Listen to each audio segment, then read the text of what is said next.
Tutorial: Enabling Multi-User. This tutorial demonstrates how to enable the multi-user feature in Packet Tracer.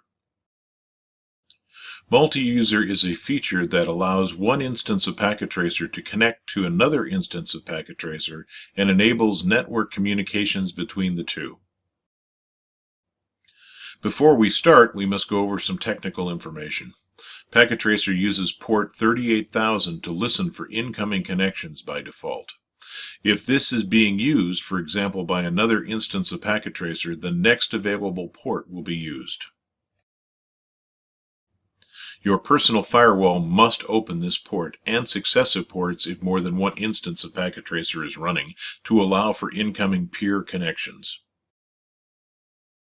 Your firewall may also prevent Packet Tracer from making outgoing connections, in which case you will need to configure your firewall to allow Packet Tracer to make outgoing connections.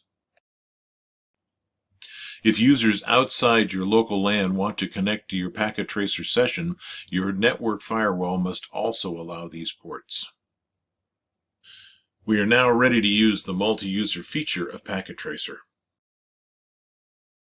Change the default password from Cisco to a password of your choice. We will use Multi for this tutorial. Packet Tracer listens for incoming connections by default and will prompt you to allow the connections.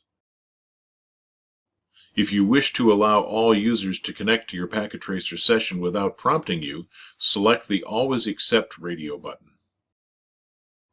Selecting the Always Deny button denies all incoming requests. You can also stop Packet Tracer from listening in this dialog box if you wish to disable all incoming connections. Your Packet Tracer instance is ready to listen for incoming connections. This ends the Enabling Multi-User tutorial.